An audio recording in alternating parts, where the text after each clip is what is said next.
आज से लगभग 10 साल पहले हमारी दुनिया में ऐसे गेट्स दिखाई देने लगे जो कि एक दूसरी दुनिया से जुड़े हुए थे और इन गेट्स के दूसरी तरफ बहुत शक्तिशाली और खतरनाक प्राणी रहा करते थे जिनका आधा शरीर इंसान का और आधा जानवर का था। ये क्रिएचर्स दूसरी दुनिया से निकलकर हमारी दुनिया के लोगों का शिकार कर रहे थे और इन क्रिएचर्स पर इंसानी हथियारों जैसे बंदूक और ग्रेनेड जैसी चीजों का कोई असर नहीं होता था। लेकिन ऐसे ही अपने लोगों को मरता हुआ देखकर कुछ लोग सामने आए जिन्हें हंटर्स कहा जाने लगा। हर एक हंटर का काम उन दानवों से लड़कर उन्हें खत्म करने का होता है और हर हंटर को एक खास रैंक दी जाती थी। सबसे पावरफुल हंटर को एस रैंक और उसके बाद ए बी सी डी और ई रैंक थी जो कि बाकी के लो लेवल्स वाले हंटर को दी जाती थी। और अगर एक बार किसी हंटर की पावर जाग जाती थी तो उन पावर्स को वापस से बढ़ाया या घटाया नहीं जा सकता था। तो कहानी की शुरुआत एक आइलैंड से होती है जहां पर अजीबोगरीब क्रिएचर्स गेट्स से निकलकर लोगों पर हमला कर रहे थे। पर तभी एस रैंक वाली हंटर्स की टीम वहां पहुंचती है और उन सभी क्रिएचर्स से फाइट करके उन सभी लाल पीले क्रिएचर्स को खत्म कर देती है। और अब सीन शिफ्ट होता है और हमें इसके ठीक 3 साल बाद एक सिटी को दिखाया जाता है जहां पर वैसा ही एक गेट दिखता है। और अब हंटर की एक टीम वहां पहुंचती है जिसमें कि कुल 12 मेंबर्स होते हैं। वो सभी लोग आपस में बात कर ही रहे होते हैं लेकिन तभी वहां पर जिनवू संग नाम का एक बंदा आता है जो कि उन्हीं की हंटर टीम का एक मेंबर होता है। तभी उनकी टीम का एक हंटर दूसरे हंटर से पूछता है कि ये नया लड़का कौन है, शायद जब मैं यहाँ नहीं था तब इसने टीम ज्वाइन करी है, ये कोई खास हंटर है क्या? सभी लोग इसे ही पूछे जा रहे हैं। तभी वो हंटर उसको बताता है कि ये कोई खास हंटर नहीं है बल्कि इस टीम का ये सबसे कमजोर हंटर है। ये हंटर इतना कमजोर है कि ई रैंक की एक मामूली सी लड़ाई ने भी इसे हॉस्पिटलाइज कर दिया था और तब से इसे दुनिया का सबसे कमजोर हंटर कहा जाता है। लेकिन जिनवू उनकी सभी बातों को सुन लेता है लेकिन वो सोचता है कि ये लोग ठीक ही तो कह रहे हैं, मैं सच में बहुत कमजोर हूँ। उनकी हंटर टीम की मेंबर्स में एक जूही नाम की लड़की भी होती है जो कि आते ही जिनवू पर बरस जाती है कि मैंने तुम्हें कितनी बार बोला है, तुम अपना ध्यान क्यों नहीं रखते। दरअसल जूही बी रैंक की हीलर होती है जिसका काम फाइट के दौरान हंटर्स की चोटों को हील करना होता है। वो लोग बात कर ही रहे होते हैं लेकिन तभी उनकी टीम का लीडर वहां आता है और वो सबको इकट्ठा करके उनको स्पीच देने लगता है कि मेरा नाम च्यूल है और तुम्हारी आज की इस रेड का लीडर मैं ही हूँ। वो लीडर उनको बताता है कि इस तहखाने के अंदर कुछ भी हो सकता है जिसके बारे में हम कुछ नहीं जानते और इसीलिए तुम्हें तहखाने के अंदर और भी सतर्क रहना होगा। लेकिन हम देखते हैं कि जिनवू अब काफी ज्यादा घबराया होता है क्योंकि उसके पास वेपन के नाम पर सिर्फ एक चाकू होता है और उसके पास बाकी वेपन्स खरीदने के लिए कोई पैसे नहीं होते। दरअसल जब हंटर्स तहखानों में से निकलने वाले दानवों से लड़कर उन्हें खत्म कर देते हैं तो उन दानवों के पेट में से एक एसेंस स्टोन्स निकलते हैं जो कि बहुत रेयर होते हैं और साथ में बहुत कीमती भी। और हंटर्स इन स्टोन्स को बेचकर अपना गुजारा करते हैं। लेकिन जिनवू ई रैंक का एक मामूली सा हंटर होने की वजह से किसी भी दानव को नहीं मार पाता था और इसीलिए उसके पास इतने ही पैसे होते हैं कि वो एक चाकू ही खरीद सके जो कि फाइट के दौरान कभी भी टूट सकता है। और अब वो सभी लोग लीडर के पीछे पीछे गुफा के अंदर चले जाते हैं और अब गुफा के अंदर उन हंटर्स और दानवों के बीच में फाइट स्टार्ट हो जाती है और जिनवू उस गुफा के अंदर मौका मिलने पर एक दानव को मार देता है और उससे वो एक एसेंस स्टोन ले लेता है। लेकिन तभी एक और दानव उस पर पीछे से हमला कर देता है और अब जिनवू अपने चाकू से उसके हमले को रोकने की कोशिश करता है लेकिन उसका चाकू बीच में से ही टूट जाता है और अब वो दानव जिनवू के पेट में अपना चाकू घुसा देता है। लेकिन तभी उनके हंटर टीम का एक मेंबर वहां आकर उस दानव को खत्म कर देता है और अब हम देखते हैं कि जिनवू का घाव काफी ज्यादा गहरा होता है और उसके पेट से काफी ज्यादा खून निकल रहा होता है। लेकिन तभी जूही सही टाइम पर वहां आ जाती है और वो अपने हीलिंग मैजिक से जिनवू के घाव को ठीक कर देती है और वो सभी जिनवू को वहां रेस्ट करने को कहते हैं और वो सभी बाकी के दानवों से फाइट करने लगते हैं। लेकिन अब उनकी टीम का लीडर फाइनली उस गुफा के बॉस को अपने एक ही वार में खत्म कर देता है जिससे वहां पर बाकी सभी हंटर्स खुश हो जाते हैं। लेकिन हम देखते हैं कि जूही अभी भी जिनवू को हील ही करी जा रही थी और अब जूही जिनवू से पूछने लगती है कि जिनवू सच सच बताना, तुम अपनी मर्जी से ही हंटर बने हो ना, क्योंकि तुम्हारी चोटों को देखकर तो ये लग रहा है कि तुम जबरदस्ती हंटर बनाए गए हो और अगर ऐसे ही लड़ते लड़ते तुम्हें थोड़ी सी और चोटें लगी होती तो तुम्हारा ऊपर का टिकट कट जाना था। लेकिन जिनवू जूही से कहता है कि कैसी बात कर रही हो जूही, मुझे कौन भला जबरदस्ती हंटर बनाएगा। हालांकि जिनवू झूठ बोल रहा था क्योंकि उसे हंटर बनने का कोई शौक नहीं था, वो बस अपने घर के हालातों को संभालने के लिए हंटर बना था। उसकी मॉम बीमार रहती है और उसे अपनी बहन की पढ़ाई को पूरा करवाना है और इसीलिए उसे हंटर की जॉब को चुनना पड़ा। और अब वो हंटर्स उन डीमंस को लूट कर उस गुफा से बाहर निकलने की तैयारी कर ही रहे होते हैं। तभी उनमें से एक बंदा कहता है इस बार इन डीमंस से हमें ज्यादा एसेंस स्टोन्स नहीं मिले, अगर ऐसा ही चलता रहा तो हम ज्यादा पैसे नहीं कमा पाएंगे। लेकिन तभी उनके टीम के एक मेंबर को एक गुफा दिखाई देती है। अरे वाह, एक और गुफा, लगता है इसके अंदर और भी लूट का सामान होगा। वैसे ही मेरे बीबी को चौथा बच्चा होने वाला है और हमारे परिवार को इसकी तैयारी करने के लिए काफी ज्यादा पैसे की जरूरत पड़ेगी। लेकिन उनकी टीम का लीडर कहता है कि बिना हंटर एसोसिएशन के आदेश के हमें अंदर नहीं जाना चाहिए क्योंकि इसमें काफी ज्यादा खतरा हो सकता है। लेकिन उनकी टीम के मेंबर्स उस लीडर को फोर्स करने लगते हैं, ओ कम ऑन, तुम कुछ ज्यादा ही सोच रहे हो। और तभी उनकी टीम का लीडर ये डिसाइड करता है कि इस चीज का फैसला हम वोटिंग से लेंगे और जिस साइड ज्यादा वोट आएंगे हम उनकी ही बात मानेंगे। और अब वो सभी आपस में वोटिंग करने लगते हैं लेकिन वोटिंग के स्कोर इक्वल आ जाते हैं और अब बाकी टीम के सभी मेंबर्स ने वोटिंग कर दी थी सिवाय जिनवू को छोड़ के। और अब उनकी टीम का लीडर कहता है क्या सोच रहे हो जिनवू, अब पूरा फैसला तुम्हारे ऊपर है। हालांकि जिनवू गुफा के अंदर जाने से डर रहा होता है लेकिन फिर जिनवू सोचता है कि मुझे अपनी फैमिली के लिए ये खतरा उठाना ही पड़ेगा और जिनवू अपना वोट हाँ में दे देता है और सभी लोग उस गुफा के अंदर चले जाते हैं। जाते हैं और अब उस गुफा के अंदर चलते चलते वो लोग काफी आगे आ जाते हैं और अब उनके सामने एक बहुत बड़ा दरवाजा होता है और वो सभी उस दरवाजे को खोलकर उसके अंदर चले जाते हैं। और जैसे ही वो अंदर जाते हैं वो ये नोटिस करते हैं कि उनके चारों तरफ नीली रोशनी अपने आप जलने लग जाती है और जब उनके चारों ओर रोशनी होती है तो उन्हें अपने चारों तरफ काफी बड़े बड़े पुतले नजर आते हैं और साथ ही में वहां पर एक बहुत बड़ा पुतला होता है जो कि बाकी सभी पुतलों से काफी बड़ा होता है। और तभी उन्हें एक पुतला दिखाई देता है जिसके हाथ में एक किताब होती है और उस किताब में उस तहखाने के बारे में कुछ रूल्स लिखे होते हैं और अब उनकी टीम का लीडर उन रूल्स को पढ़ने लगता है जिनमें कि पहला रूल होता है देवता का सम्मान करो, दूसरा रूल होता है उसकी तारीफ करो और तीसरा रूल होता है अपनी भक्ति को साबित करो। लेकिन तभी जूही जिन्वो को बाजू से पकड़ती है और उस मूर्ति की तरफ इशारा करती है और वो जिन्वो को बताने लगती है कि इस मूर्ति की आंखें हिल रही हैं। मैंने ये सब कुछ अपनी आंखों से देखा जिन्वू, ऐसा लग रहा है कि ये मूर्ति हमें ही देख रही है जिन्वू। और तभी वहां पर बहुत तेज धमाके की आवाज आती है और हम देखते हैं कि उस तहखाने का दरवाजा बंद हो जाता है। अरे नहीं, क्या अब हम लोग यहाँ पर हमेशा के लिए फंस गए हैं? ये काफी डरावना है। लेकिन उनमें से एक बंदा उस तहखाने से बाहर जाने लगता है और वो जैसे ही दरवाजे को छूता है एक मूर्ति जिसके हाथ में कुल्हाड़ी होती है वो हिलने लगती है और वो मूर्ति अपनी कुल्हाड़ी से उस बंदे की तरफ वार करती है जिससे वो बंदा 2 पीसेज में बट जाता है। ये सब कुछ देखकर वहाँ सभी लोग डर जाते हैं और वो सभी चिल्लाने लगते हैं। वो सभी लोग अब यही सोच रहे होते हैं कि अब उनमें से यहाँ पर कोई भी नहीं बचेगा। और तभी वहाँ पर एक सबसे बड़ी मूर्ति होती है जिसकी आंखों से आग निकलने लगती है और वो मूर्ति उन सभी पर आग उगलने लगती है जिससे उनकी टीम के आधे हंटर्स वहीं खत्म हो जाते हैं और सिर्फ कुछ ही लोग जिंदा बचते हैं। ये सब कुछ जूही देख ही नहीं पा रही थी और वो बिल्कुल सदमे में ही चली गई थी। जिन्वो भी ये सोच रहा होता है कि यहाँ ये सब क्या हो रहा है। मैंने काफी मिशंस देखे हैं लेकिन आज तक मेरी लाइफ में ऐसा कोई भी मिशन नहीं आया। मैंने अपने सामने एक डी रैंक के हंटर को कटते देखा, तो क्या इसका मतलब है क्या हम में से आज कोई भी नहीं बचेगा? तभी उनकी टीम का लीडर उनको कहता है कि कोई भी अपनी जगह से मत हिलना वरना ये सबको मार देगा। और तभी जिन्वो अपने टीम लीडर के हाथ को देखता है जो कि उनके शरीर से बिल्कुल अलग हो गया था। जिन्वो अपने टीम लीडर से पूछता है आपका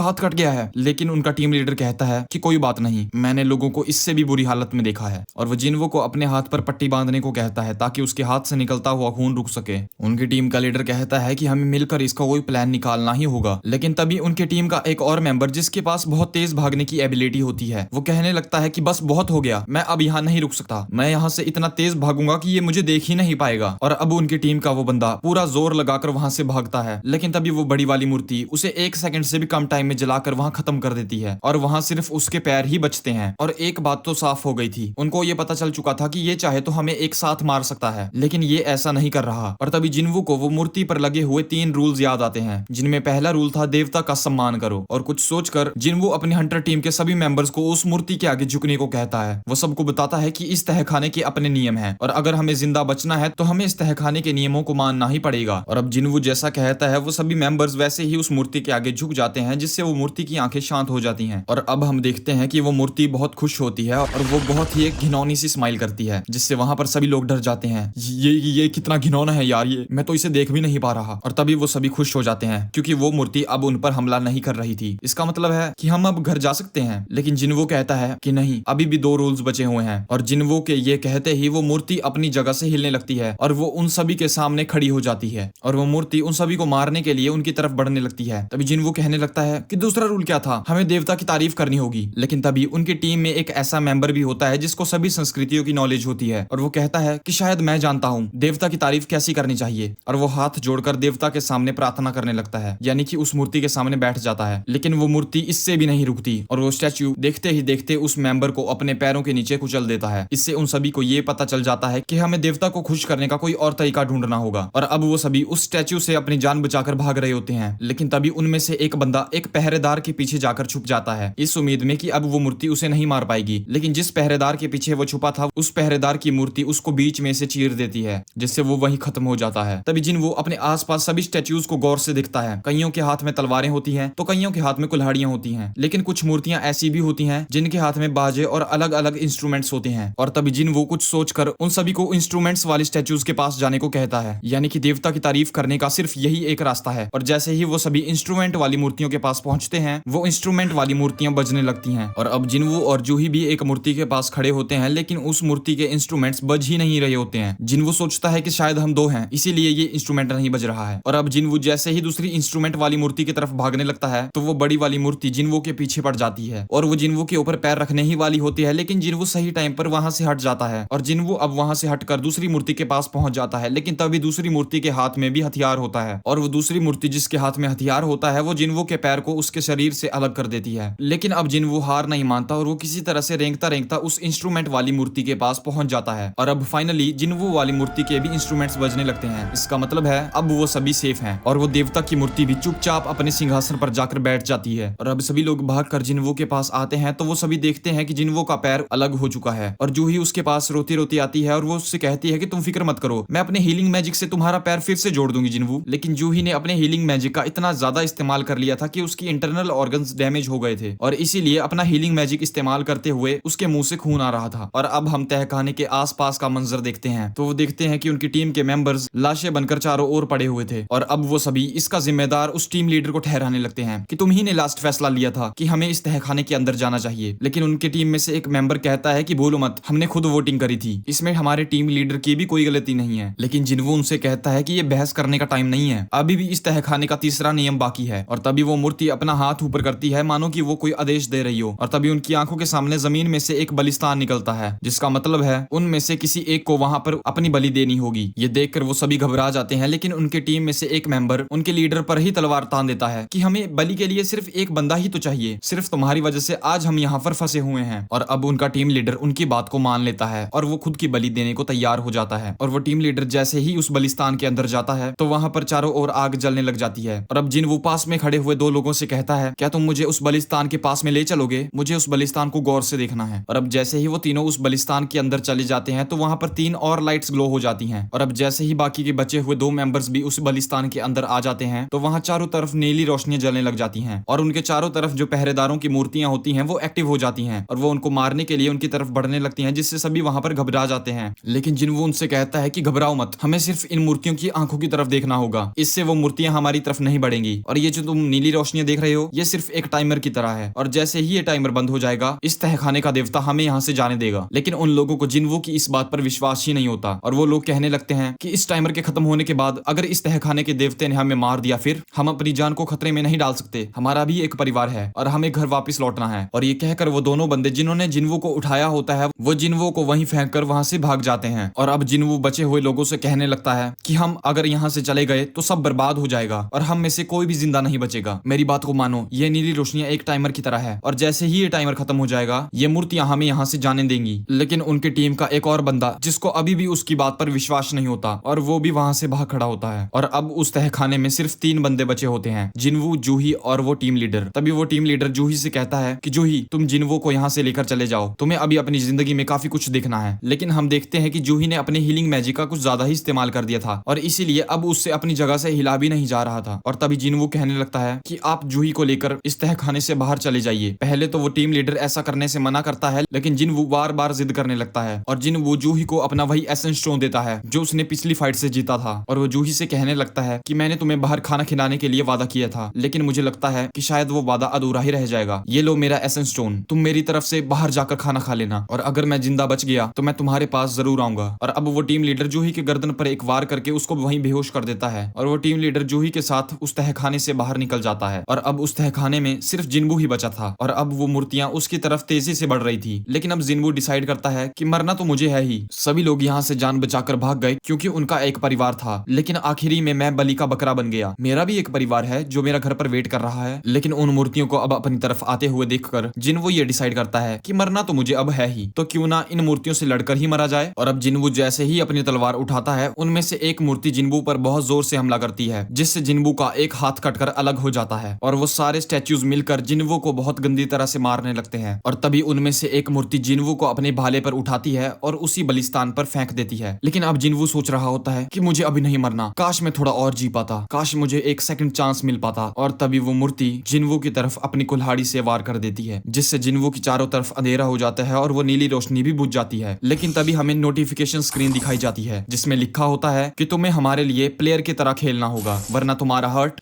1 सेकंड से भी कम टाइम में स्टॉप हो जाएगा। और उस नोटिफिकेशन पर खुद ब खुद यस पर क्लिक हो जाता है।